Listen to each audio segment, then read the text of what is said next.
Hello, welcome to the HoneyBee Hotline. Here I discuss all things honeybee related, from the sweet golden honey itself to candle making, beekeeping, European varieties, and even killer bees. Who am I? I'm the New Mexico bee lady, Christina Mann. I've been a beekeeper for 26 years, and I'm going to tell it like it is, because the truth is that honeybees are a venomous insect and they are not native to the Americas. Further, the Africanized honeybee was an experiment gone wrong in 1956, and it gave us the curse rightly known as killer bees. So, are you ready? Let's get started.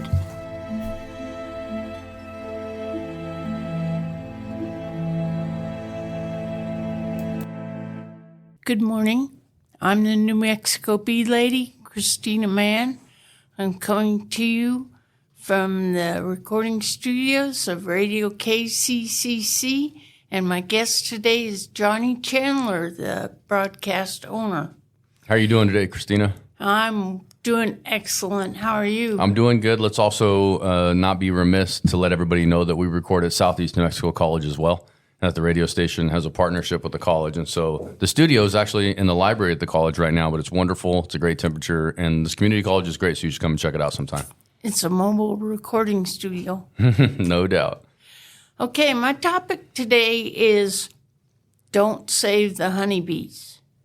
And it's a very serious topic, especially here in southeast New Mexico, where we have, I'd estimate, 50% Africanized bees here in Eddy County.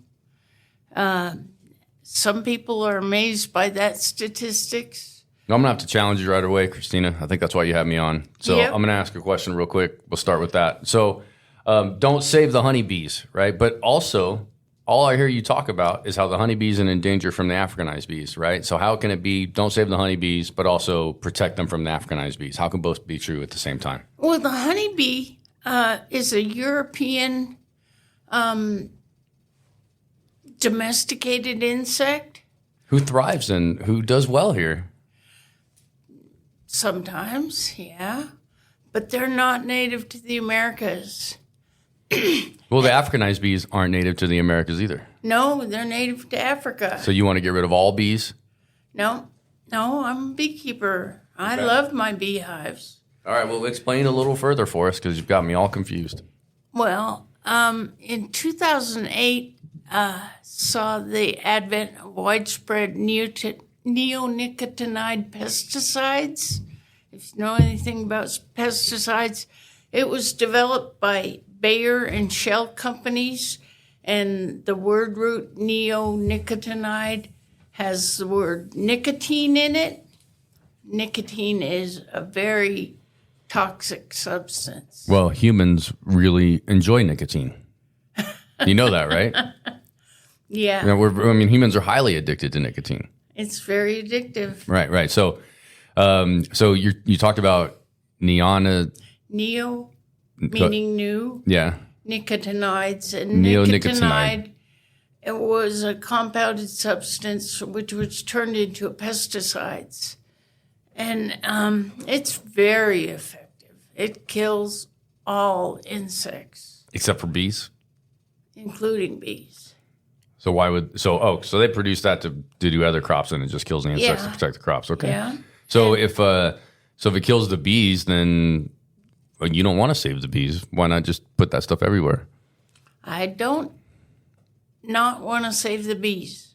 I'm saying that the narrative, the reactionary narrative, save the bees, is a false narrative. All right, well, let's get back to the beginning then. So where did the Save the Bees come from? Where did the slogan start? And why did it get started? It got started because of colony collapse disorder, and that was widespread around 2008 with the widespread use of neonicotinoids, pesticides. I'm going to tell you a story. I lived in Napa, the suburbs. I have 5 beehives, bee colonies in my backyard. And 2008, I started seeing them dwindle. The bees would go out and they hit that pesticide on foliage in the daytime, the foragers, and they just never come back. You see, the foragers, in the summertime, they live a very short life, 40 to 48 days. That's it. But when you've got a good queen in a colony and she's laying and there's nurse bees and wax bees and brood bees, and then they become foragers. The foragers were going out and they weren't returning. I had 5 hives in my backyard and 4 of them dwindled from colony collapse disorder.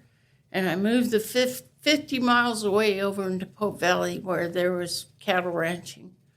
Saved that one. But beekeepers around the United States were seeing their hives dwindle and just disappear. And it was all because of this pesticide. Now, in 2016, the FDA banned neonicotinoids in 2012. In 2016, 2 bees on Hawaiian Islands, these are not honeybees, these are native solitary bees. They were listed on the endangered species list. And that's basically when this Save the Bees narrative started, because 2 native solitary bees in Hawaii were listed on the endangered species list. Now, if you're familiar with island ecosystems, they're enclosed. They're on an island. They're affected by everything that comes in, and they're a closed system. So it didn't really equate to honeybees in the United States and beekeeping.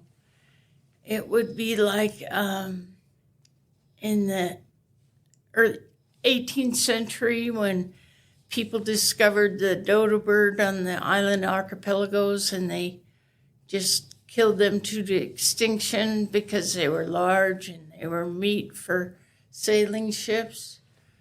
So you say don't save the bees. You say get rid of the Africanized bees, get rid of the European bees, right? No. And what bees do we have? That. What bees do we have left? I didn't say get rid of the Africanized. Do we have native bees in North America? Are bees native to North America? Do we have a breed of that, a type of bee that's native to our land? Assuredly, we have solitary bees, we have bumblebees, we have leafcutter bees, which are just a pest to your fruit trees. We have mason bees, carpenter bees, which will bore into the wood in your home. They're almost as bad as termites if you get a nest of carpenter bees. Is that why they're named carpenter bees? Because they mess with the carpentry within your home? Is that where that name comes from? Probably. Oh, you don't really know? It's a common name, you know. All right. Okay, so just explain to me, you do believe, for the record, that you do not think the European honeybee should live here. You do not think it should continue to live in North America. I didn't say that. Well, what are you saying? I still don't know what you're saying. I mean, I get the story about where Save the Bees came from. It was a small, isolated ecosystem incident that got blown out of proportion by the media, right? Now all of a sudden we're all Save the Bees globally, right?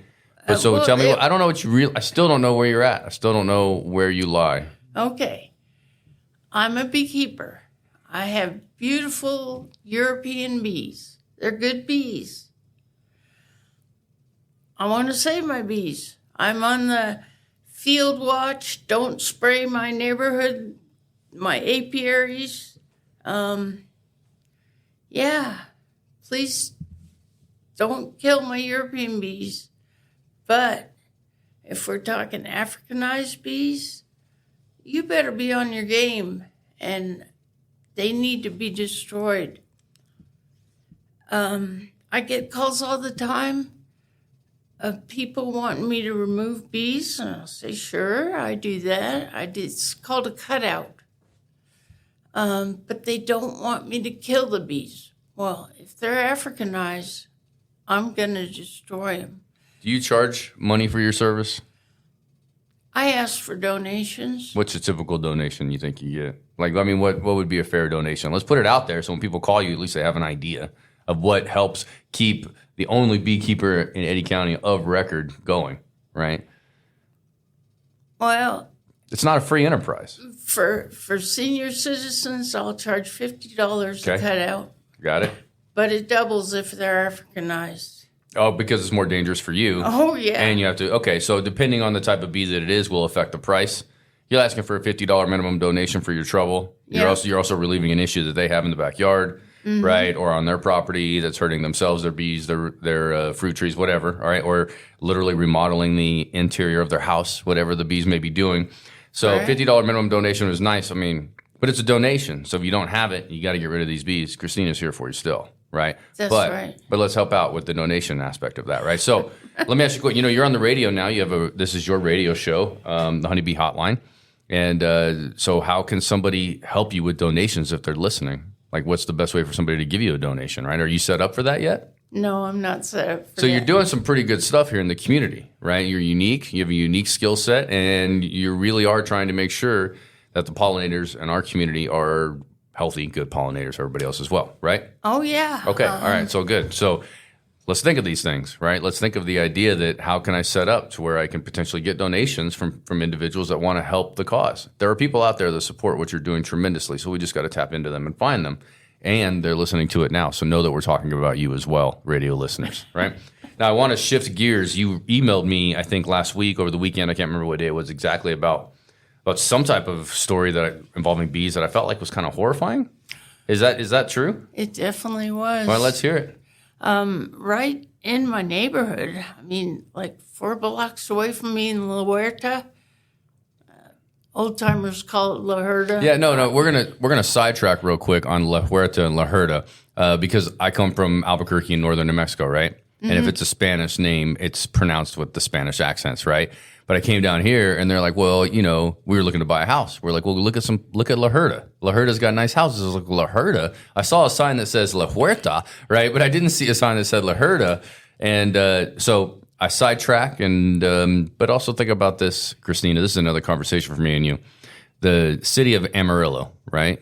If it would have never have changed culturally, it would be called Amarillo, right? So there are certain names of places and things that change culturally over time with the culture that lives within them, right? You know what I mean? So that's my point. Some of it changes, some of it doesn't.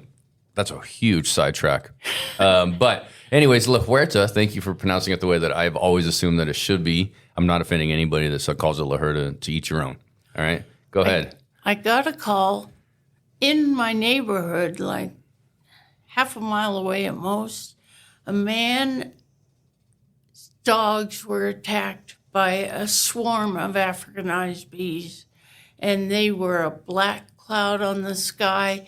They came down, and his dogs were out in the yard. He's got medium, small dogs, you know, and they just covered the dogs, left one dead and the other one on the ground unconscious. You know, and then the swarm moved on. Now, that's horrible. Losing a household pet to a swarm of bees is just is a scenario that you just don't really think of ever. And then there are Africanized bees for sure. How were you able to confirm that they were Africanized bees? Based on what the description of the behavior? Or was it evidence left over from the dog that had passed away? European bees do not swarm like that. Okay, so then so we're pretty sure it's Africanized bees. There's no other explanation. That's the behavior. 50% of Eddy County is now Africanized bees. I know you've mentioned, right? So they're here. They're definitely, and they're doing those things. And that's like a wake-up call to have your household pet be killed in such a way. What, if anything, or was there anything that prompted this Africanized bee colony, I guess, right, swarm, to attack these dogs? Was there something that they may have done, not knowingly, of course, right? But is there something, a red flag that people should look out for? Hey, see a swarm of bees or you got some aggressive bees around, don't fly a yellow flag or something, right? You know what I mean? Like give us, you know what I'm saying? Give us some tips on what may or may not have happened or what you could do to prevent something. Well, actually, yellow is a calming color to bees. Oh, is it? Okay. That's why all my beehives are painted yellow. All right. Good to know. Good to know. But there's nothing that people could have done. There was a beekeeper, had some hives out there, and this all came to light later. And his men came out and they moved the hives, but they hadn't been maintaining those hives. And when you move Africanized hives, the queen is free to swarm. She'll abscond in a second. European swarms, they don't act the same way. The European bees, they load up with honey and they'll prepare to swarm for 31 days, 20 days beforehand, and the queen will lay specialized eggs that they'll feed royal jelly and make queen cells, and then her attendants will exercise her. She'll have to slim down because she can't fly ordinarily, and we're talking about good bees here. And then finally the day comes and they all eat as much honey as they can because they're launching into the unknown to start a new colony. And the scouts have scouted out possible locations, but it's going to be the queen that decides it. So is there like pride within all the scouts to be like the queen chose my location, right? Do you think like, remember the Seinfeld bee movie, the animated bee movie? You ever seen that? It's from years and years ago. It's like 15, 20 years ago. Seinfeld Never did. saw it. All right. So it's a movie about bees and it's a movie about bees can talk and they can talk to humans. So it's a little ridiculous, right? But the idea is that they do everything, right? And within that movie, there is a hierarchy, right? The bees, you have a king bee and a queen bee, and then you have the worker bees and the accountant bees, Well, there's no king. I know, but in that show there is, I think. Actually, I don't know if there was one either. There's like a prince or something, but not the main guy. And they do communicate with a waggle dance. That's what I'm saying. So there's like, so if the queen chooses the spot that I scouted as the scout bee, is there like an extra reward or an extra praise? No. You got to remember the workers got 40 to 45 days to live. Yeah, but for them, that's normal. Right? I mean, that's a regular life. So in middle age, we'll talk about 23 days in, they're like, look, I made it. I'm wealthy and I've got all this stuff set up. You know what I mean? Right. So I just like to joke around about that type of stuff. All animals have personalities, right? Of course. And they have conscious thought and subconscious thought, even at the bee level, right? They communicate at a certain level. And then their world, I find it fascinating to try to see what it would be like to dive down into that little mindset of a 45-day lifespan, Everything moves much quicker, that's all. Not as quick as the mayfly. How long does a mayfly survive? 24 hours. And they're annoying as heck, man, for that 24 hours.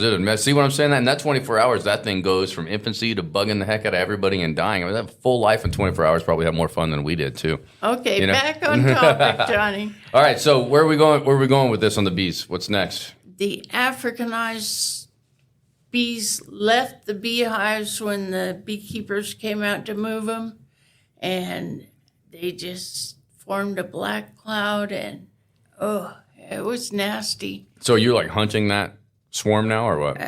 I was, and I did find them with help. I contacted all the people in the area. I gave out my business cards, and I sought the water source, because the water source is not going to change for a local colony. I talked to one lady, and I put out honey traps at her water source. She said she got stung. These were nasty bees.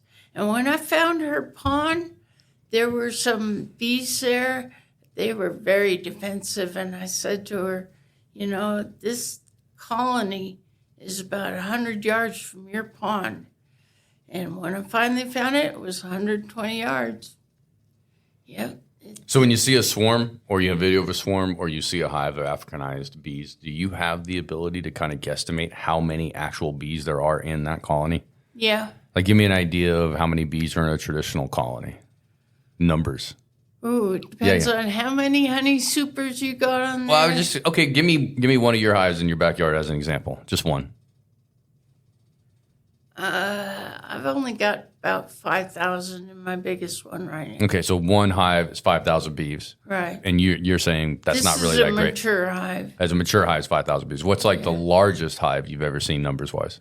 Oh, I killed 50,000 killer bees in a hot tub in Jol last November. No way, in a hot tub outside, right? Oh, yeah, sure. There's probably a little water at the bottom there, and then, yeah, okay. The rancher actually took one of my bee suits and suited up with me, and he couldn't believe it. He said, I can't believe this. This is crazy. He had been talking about keeping bees beforehand, and when it was all over and we killed every last one of them, he said, I don't think I'm going to get into beekeeping. Yeah, he did already and didn't even know it. So, HoneyBee Hotline, you are the beekeeper on record for Eddy County, or what's your official title? I'm beekeeper on call. On call, okay. And that's through the state veterinary or something like that, or how does that happen? You just let everybody know? I volunteer. Got it. Sounds good. I didn't know if there was like some state certificate. You know how heavy-handed the government is sometimes. You got to have this fee and that fee and this form and that form. So I wasn't sure if the state was like that or not. No. Good. But I'm listed with the New Mexico Ag Extension. Got it. CPD, Got Carlsbad PD. Mm-hmm. What about fire or CPD? Sheriff's Department. Yeah. Josh, the captain, fire captain, recently took my number, and yeah, give me a call. What's the number? 575-885-0258. 885-0258. Correct. And leave a message. I promise I'll get back to Yeah, you. you're an avid screener, right? Is that what you say? I'm a vicious call screener. Vicious call screener. That's what you said. Do you ever answer the phone the first time, or does it always go to voicemail? Sure. But let me tell you, if you've got a bee tree, let me check it out for you. It may be Africanized, and there is hope of getting rid of the Africanized bees in our county. Don't listen to the naysayers that say, oh, we can never be rid of them. I got a call to the municipal golf course last year, and I removed a colony in one of those water meters, and I hived it, and it turned out to be fully Africanized. I killed that sucker. And it's all right. It just has to be done, folks. We can be rid of these Africanized bees. All right. 575-885-0258. Well, Christina, I really appreciate you having me on your podcast today. I love to challenge your ideas and also the idea that I don't really know much about this, so I'm learning a lot from a curiosity angle, and I love to get distracted with you. Your family keeps bees. You better keep an eye on those. They can be usurped. We harvested some honey not too long ago, actually. Excellent. So, and they look really they're really friendly. Happy. I'm not ever concerned about them. Right when I'm around them, I'm mowing the lawn near them. I'm not concerned about them. So we're in good shape so far, but we will keep an eye on it. Good. Thanks. Bye.